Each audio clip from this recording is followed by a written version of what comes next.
to remind everyone what happened last time on Dungeons and Dragons. After being given a mission to retrieve ancient Netherese artifacts lost in the snow, you ventured forth north through the sea of moving ice and survived your way to the iceberg, the excavation site of Yorksburg. But upon further investigation, you realized something was afoot, and eventually came to find that Netherese and Mind Flayer seem to have some sort of connection. For the creatures you faced were of none you'd ever seen, except those described as close to being Illithids, maybe.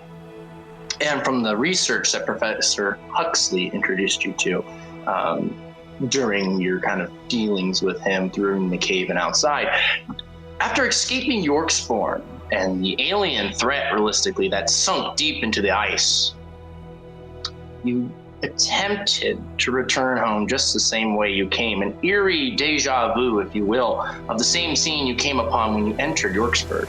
However, this ended differently. As the storm raged, you saw cleaving through the waves from underneath walls of wood and iron that some of you believe to be the hole in the bow of a long ship.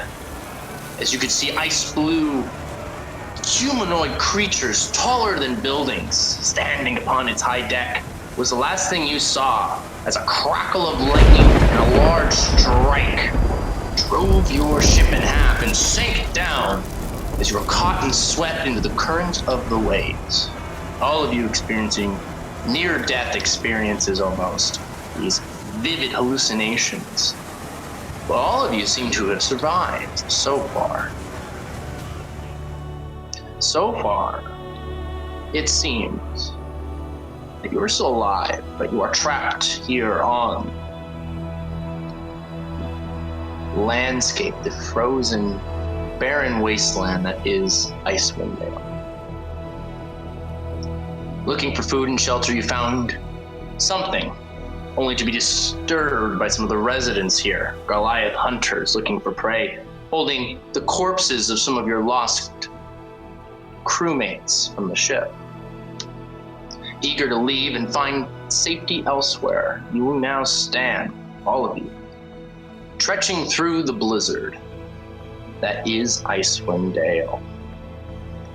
At this moment, I'd like to remind everybody a few things. In the crash, you notice that although most of your gear and the main stuff that you would keep with you was tied down, all the food that you had gone had gotten tainted. Not only was it soaked in seawater, there was something to the taste that was even more despicable. And unfortunately, you know I'll stand out here without provisions and without cover. And I will remind you that you also have the sense that a blizzard is coming. What would you all like to do? Are we still in the cave? You guys left the cave, I believe, at the end of the last adventure. Yeah, that's right. And then the giant went back inside me. Well, if there's a blizzard coming, maybe we should try to look for some shelter. Yeah, I agree. We definitely need to look for shelter as soon as possible. In fact, I think that's the only reasonable course of action. If my legs were any longer, I'd be running, but this snow is terrible. Is there any way we can, get a sense of direction? Go ahead and make a perception check, unless you think you have something else that would come in more handy, like a nature check, or even a survival check. With a 9 gnarls, the cold gives you the sense that there is indeed, of course, a blizzard coming. And it feels like it's going to be strong. Your orc senses don't tell you much other than that, but you are growing hungry. If you don't eat soon, you might begin to get exhausted. Okay. All of a sudden, as you're all go ahead. I was going to say, we should probably move away from the direction in which the blizzard is coming and try to find some place to hunker down. Tornus sticks his finger in his mouth and he pulls it out, kind of trying to gauge what direction the wind is coming from, and just kind of looks at Gnarls and says, I don't know which way that is. It seems to be coming from everywhere. You believe that you do actually get some sort of sense as you're standing there that the wind is coming from the west. Or I shouldn't say west, but as you kind of look up, it's like on the backside of your finger and it freezes over. And when you kind of look down in the snow at your tracks, you see that the side of your finger that froze over was facing the same direction that you were coming from. Well, did we leave north or south or west or east from the cave where we evacuated? If it's coming from the west, then the cave would be back east. The cave would be back west. Because if we're going east, the storm would be to our backs. And we're coming from the cave, so the cave would be also at our backs. Maybe we could ask Snacks. He kind of found that cave, if I remember correctly. He kind of found that cave. Maybe he knows a bit more. That's a brilliant idea. Snacks sniffing around at this point. And he kind of looks up at you, Taz, these opened eyes. He kind of just goes, hmm. You got anything, Snacks? And kind of looks up. Wind's hitting his face. You can see his ears pull back, the fur ruffles. And we kind of look where he's looking, if you will. There is a set of tracks. Snacks found a set of tracks. Maybe we could figure out what they are and maybe follow them. I agree, we should follow them. I agree, we should definitely follow the tracks, but is it only one set of footprints? Make a perception check or a nature check or an investigation check. Don't forget your glasses. Yeah, I believe I lent those to you, Taz. And he sticks out his little dwarf hand. Oh, yeah, here. You, ma'am? They're frozen over. Doesn't affect them. But placing them on, they're extremely cold. And it matches your beard that's covered in snow as well. And it's not difficult to see, but they're completely iced over. As I should have expected. But with a 20, the magic in the lenses seems to guide your eyes. You can actually see a better footprint trail from where you're standing, one that would have been difficult to have seen otherwise. And it seems to be going in the one direction, just kind of off into the distance. They look not human, they look like elk. And it looks like there's only one. And with a 16, I will say for sure that you believe it is one animal. It's like an elk. But the footprints are really large for an elk. Oh, friends, this bodes well. Very well indeed. I believe we're following an elk, or the footprints, I believe, maybe a hunter following an elk. Then let's follow those tracks. I agree. I mean, are we all comfortable with eating red meat tonight if we have the opportunity? No, he's kind of a vegetarian, but Of all of us? I think today we begin to eat. Oh, okay. You had me going there, old one. Let's make haste and get after it. I would like to ask, who's wearing heavy winter clothing? I got some. I think we Earl? found it in the giant's cave. We all grabbed some good ones. Yeah, I think so. I think mine was kind of All right. oversized, so I had to roll up the sleeves and pant legs. Then never mind. All of you, even though the cold hits you and frosts the brims of your hoods and the undersides of the folded parts for you, Tornus, on the sleeves, you don't feel the effects of the blizzard. You seem to stay warm for now. And this goes on as you're trudging through and following these tracks. You're kind of on a cliffside, and then it delves down. You feel it's kind of hard to see, but I believe you can start seeing trees. Snacks is kind of at the front, sniffing around, helping to guide you. But Tornis, you're right behind. Or I'm sorry, you have the best view of this track. So wherever you stand, you can kind of see where everyone can go.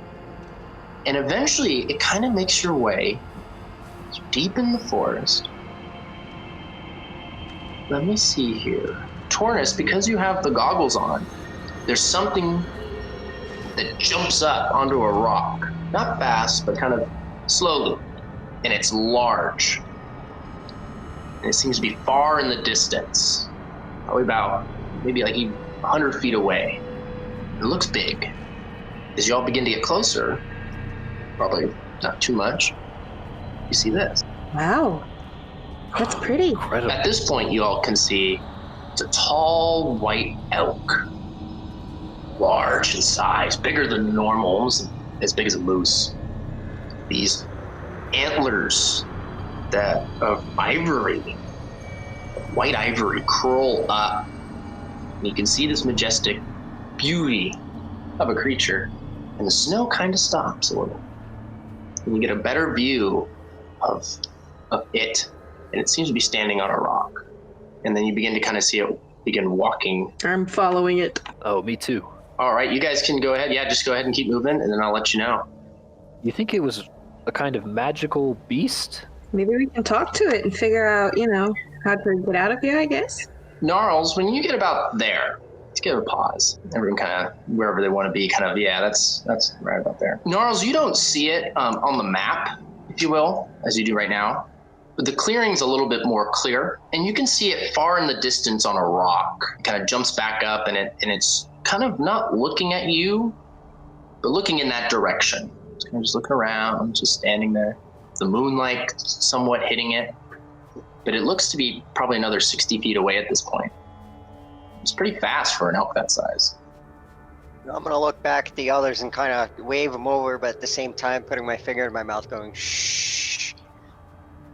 Kind of thinking we might have to sneak up on it. Sure, go ahead and roll a stealth check for me, Gnarls, and for anyone else who is attempting the stealth, I guess.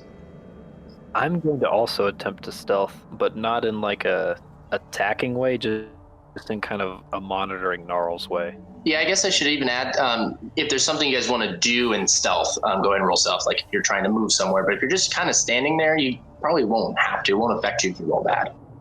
Well, I roll with disadvantage also because I have chainmail. Okay. So it's a Okay. Then Taz.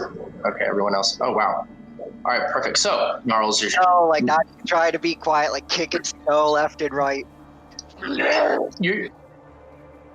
And what really gets is when you get to about there, in addition to all these noises that's going on, and which is surprising because that's not what doesn't seem to notice anything or move. But you get to about there. I want you to make a perception check for me real quick, Gnarls. I think Lazarine was staying back, kind of watching the flank, because You're totally welcome, yeah. Yeah, 16. Yeah, Laz, you can even see, I don't know if you can, but you should be able to kind of see where everyone is. If you can't, you have a good view of Tornis, Gnarls, and Taz, and the elk up top. So you're going to be able to kind of see whatever goes on just from your vantage point. And then Taz, where's some snacks, by the way? Like do you want them next to you, or? Yeah. All right, now everyone should be able to control snack. Now let's see here. 16. So Gnarls, your foot goes down, and you hear this clicking. When you look down, and that clicking triggers it, it's just enough that you see that your foot has landed in a bear trap. That clicking sets off the elk. Your foot, as it's lying in this bear trap, still hasn't gone off yet.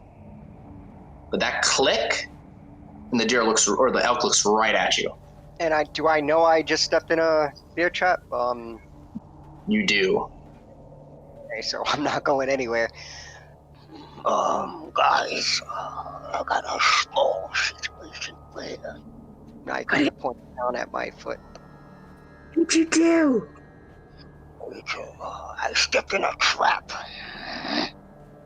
I'm gonna walk up carefully to see if I can try and help.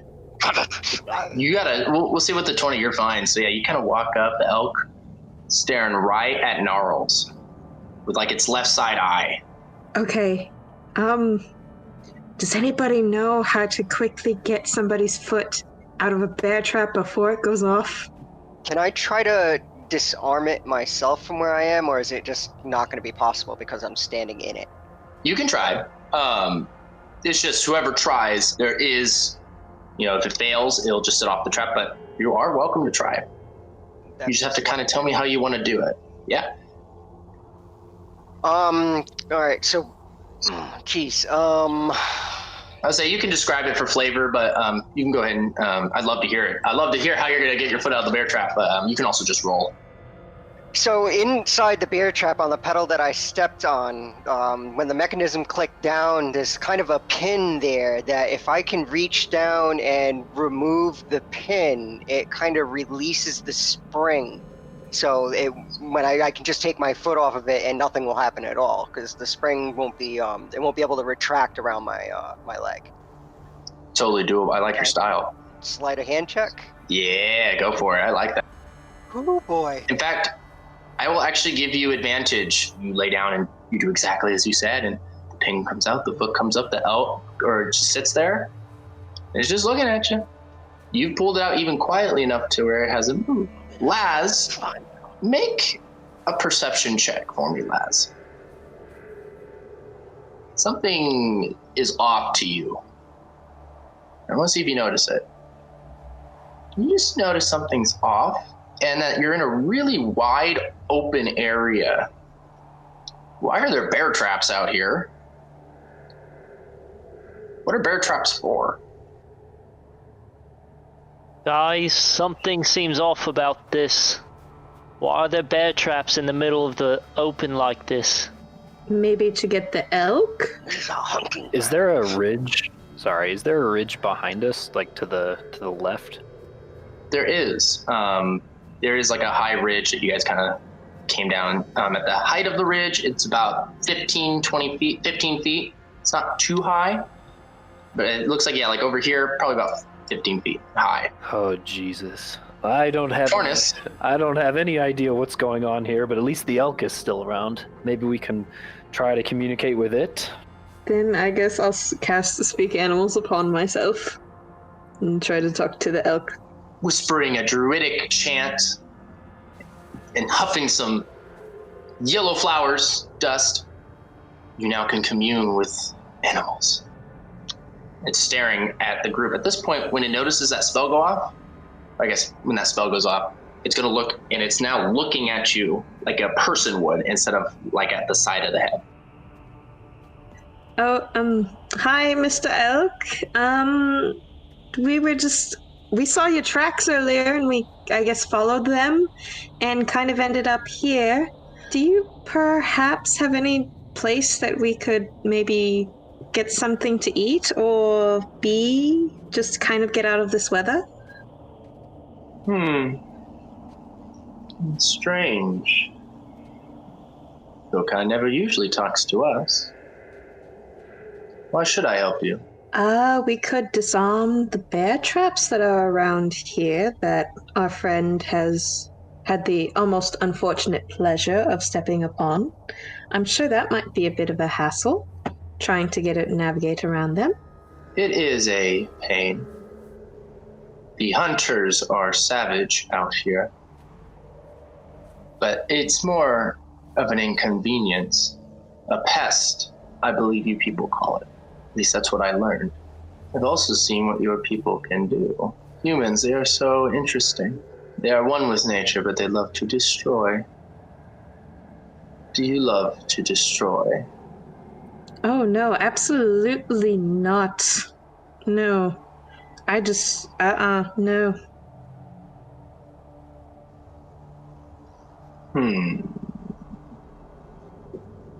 Kind of moved a little bit and says,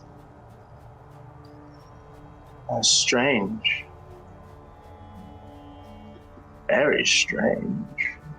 Kind of turns a little bit again and says, why were you following me then? Was your intention always to talk? Generally, when you're in my culture, elk do not hide when expecting company or for searching for help. Tornus calls out to Taz and says, tell him he has pretty antlers. I don't know if you heard, but my friend over there said you have very pretty antlers. And then I do the thumbs up when it looks over at me. Oh, I've seen your kind before, but not with those colors. They liked my antlers too. They wanted to put them on their mantle, is what I heard. I've been told people like you enjoy to use these to become much more powerful and to destroy.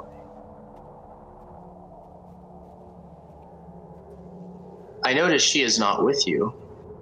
Very strange. She is with everyone, at least when I arrive. She doesn't like to destroy. She prefers to preserve. Who is this she you speak of? You have not had the blessing. She is the one that awakened me, has given me the true sight and perception of intelligent creatures. She is our frost maiden. She is our savior. And she does not like outsiders.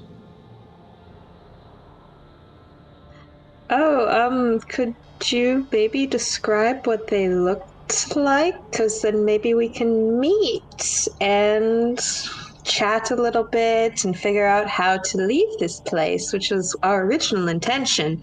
But I guess there's something weird going around. Why would you want to leave?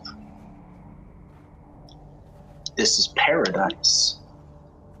I would not like to see you leave. It would be very rude. Liza pissed off the elk. Oh, blast. What did it say? Tornus, there's something next to you. It comes creeping out of the wood. And it just more of appears next to this face of a bear, icicles hanging off the chin. It's frozen solid with ripples of ice.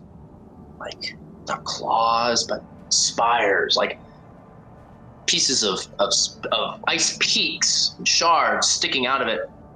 And it growls next to you with these hollowed eyes and this ghastly breath. And it just goes. It's this large ice bear just sort of. And then it just stands there. Mr. Elk, is that your friend? I'm going to back up just a couple steps in awe of how quickly this thing came upon us from nowhere.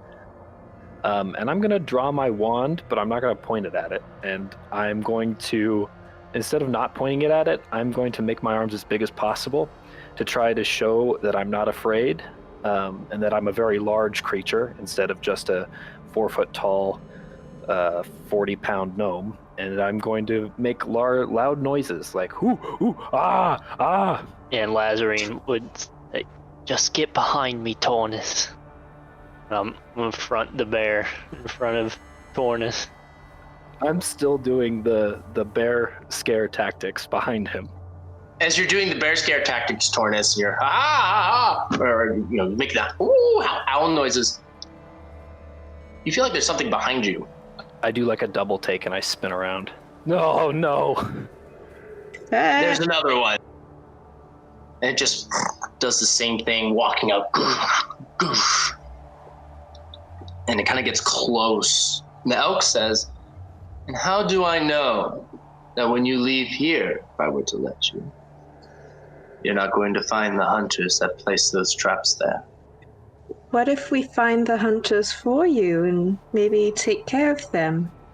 Is it possible for someone to be strong enough It is a terrifying beast, and I pray that your best quality is not hubris.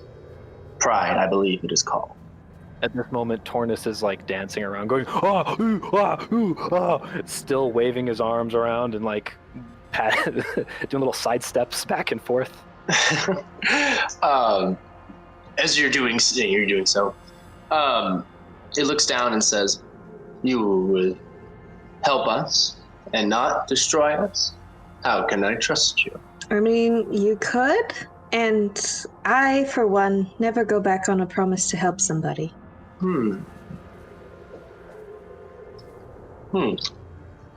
This is an interesting proposal.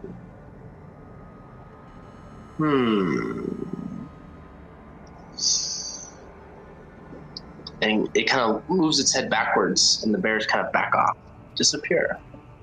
And it says, it just looks at you, and it begins taking off in that direction. Mr. Elk, wait, I need more information on these hunters, please. And it offs into the snow, and you can see it, and it stops when it's just out of sight. You can see the tall antlers in the distance and the top of its head. You see that it stopped. Guys, it wants us to follow it. By my magic ass, if we follow that thing and we find more bears, Taz, this can't go on. I can't keep doing the bear scare tactics. You saw how effective it was, but against 3 bears? I don't know. I think that the elk controls the ice bears, from what I could see. So, and whoever or whatever he is, he needs help, and I, for one, am going to go do it. You didn't think he was evil? You guys coming or what? You all kind of appear into this much higher ground, as if maybe you're on top of a cliff, or not a cliff, but on like a flat piece of ground, and it stretches over and the trees disappear. And you can see shapes and stuff in the distance, but it's hard to make out. And you're kind of walking up an incline. You're walking up a hill almost, of flat snow, of just white snow. But as you come into view, all of you can see tracks laden in the snow, matching the ones you saw earlier that led you to the elk. So just to clarify, do I see the hunter's tracks or just the elk's tracks? There are just elk tracks. Okay. Tornus, make a perception check for me. Well, you only see those tracks. But in the distance, the shapes and grayness, almost, you feel like you can see something like flapping, like a flag or a piece of canvas in the wind. It's hard to tell. It's really so, but you can almost figure that out and see that with the goblin. Perhaps we should send my owl up ahead. What do you all think? Could send snacks. Maybe both of them? Maybe, yeah. That might work, yeah. Okay, so I think Hoot was still with me when we left the cave. Yes, he is still. So I'm gonna kind of cast my hand out, and it's gonna fly right over my shoulder like Harry Potter style, and then swoop closer to those tracks, and then high, and kind of like skimming and get the aerial. Totally can do that. Who kind of flies up and does so. He dips and dives, and as he comes up and sees, I'll put you over here, Tornus, so you can see what Hoot sees. Oh, this looks very bad. At least for now. You, as Hoot sees, you see lying below a ghastly scene. It's hard to see anything else, but at least the first thing that you can see as you're flying through the snow, you can see there's somebody in the snow, lying down, frozen. With Hoot's eyes, you can see there's a red pool of something. The color is so deep that the color stands out amongst the white. You can see that circling this person in these cold weather clothes and these thick hides and thick coating. As you fly over the flapping that you saw, the canvas from before, the flapping canvas seems to be a tent. As Hoot flies over, you see there's rips and tears and pieces of it are fluttering in the wind, and that there's somebody out of it. Another explorer is halfway out that tent on the ground as well. And that's kind of what happens when Hoot goes over the hill just there. So as Hoot is seeing all this, I'm going to be talking out loud and explaining it to the group. To be honest with you, everyone, I don't believe that this elk has our best interests at heart. In fact, I mean, Hoot's eyesight might be poor in the snowstorm, but I thought I saw some explorers that looked very similar to us.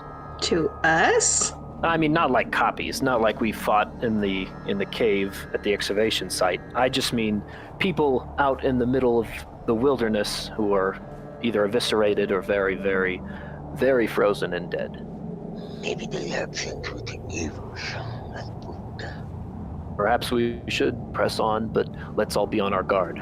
You guys are welcome to move your tokens. There's no borders on this. Very open, not open style, but just, so you guys are always welcome to move the tiles. I will put barriers, so you can never almost go too far. But when you get to up here, all of you, of course, can see the scene before you, just as I've described, or just as was described before. Laz, since you're the closest, you get the best picture view right first. And just right away, it's a person in similar looking clothing to you, just smaller, lying back in the snow, and there's this deep red that surrounds this person. And the arms are just frozen in the snow, the body lays still. Everyone else can see a similar picture, and all of you can also see the body to the right with the open canvas tent.